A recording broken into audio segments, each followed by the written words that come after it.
नमस्कार साथियों, मैं हूं अनु ठक्कर। साथियों, पूरे उत्तराखंड में बेरोजगार संघ सड़कों पर उतर गया है।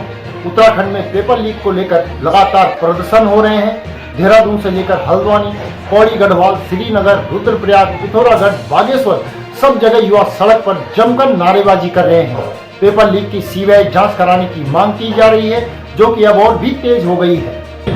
सबसे पहले जो विशेष निवेदन है, सबसे पहले यूकेएसएससी के सचिव मारतोलिया जी को अपने पद से उनका इस्तीफा लीजिए और सीबीआई जांच को लेकर के हमारे तमाम जो बेरोजगार साथी देहरादून में परेड ग्राउंड में पिछले 4-5 दिनों से धरने पर बैठे हुए हैं, उनकी मांगों को शीघ्र सुना जाए। यदि उनकी मांगों पर माननीय मुख्यमंत्री जी आप अमल नहीं करोगे तो प्रत्येक तहसील मुख्यालय में, हर गली, हर सड़क में, प्रत्येक गाँव में ये आंदोलन जन आंदोलन का रूप लेने वाला है।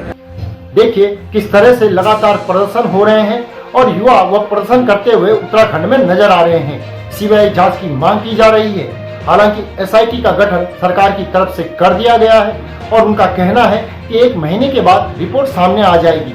हाल ही में देहरादून के डीएम और एसएसपी दोनों ही धरना स्थल पर पहुंचे थे और छात्रों को समझाने का प्रयास भी कर रहे थे, लेकिन छात्रों ने डीएम देहरादून की बात को मानने से इनकार कर दिया और उनका कहना था कि जब तक परीक्षा रद्द नहीं होती और उसके बाद सीबीआई जांच नहीं की जाती है, आंदोलन चलता ही रहेगा।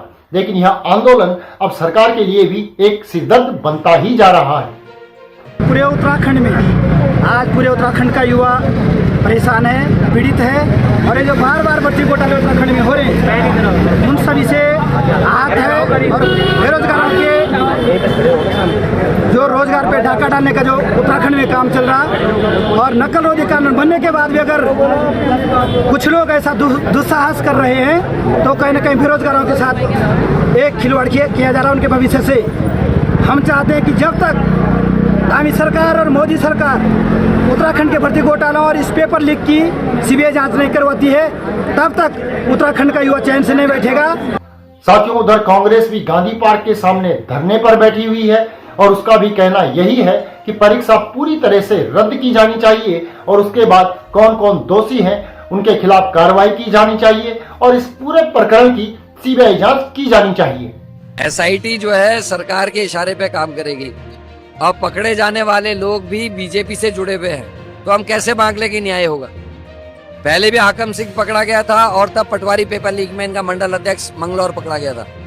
आज भी हाकम सिंह ही है और दूसरे उनके सहयोगी अब हो गए वो आईटी सेल के संयोजक साहब, जिनके इंस्टीट्यूट से पेपर लीक हुआ। तो हम कैसे मान ले कि एसआईटी सही से काम करेगी। यहाँ तो हाकम सिंह के वो जो संरक्षण देने वाले मगरमच्छ के अलावा एक बड़ी मछली का भी नाम आ रहा है और मैं गारंटी दे रहा हूं जिस दिन सीबीआई जांच हो गई हाईकोर्ट के सिटिंग जज की देखरेख में, उस दिन वो मछली का नाम बाहर आते ही 12 घंटे के अंदर बीजेपी की सरकार गिर जाएगी। 12 घंटे के अंदर। बहरहाल सरकार ने अपनी तरफ से जो प्रयास किए हैं, जो भी स्टेप उठाए हैं, उसको मानने के लिए जो प्रदर्शनकारी हैं वो तैयार नहीं है। फिर चाहे वो कांग्रेस पार्टी हो, चाहे वो कोई दूसरा राजनीतिक दल हो और चाहे वो सैकड़ों की संख्या में बेरोजगार संघ के युवा और परीक्षार्थी बैठे हुए हों, उन्होंने भी इसको मानने से इनकार कर दिया है।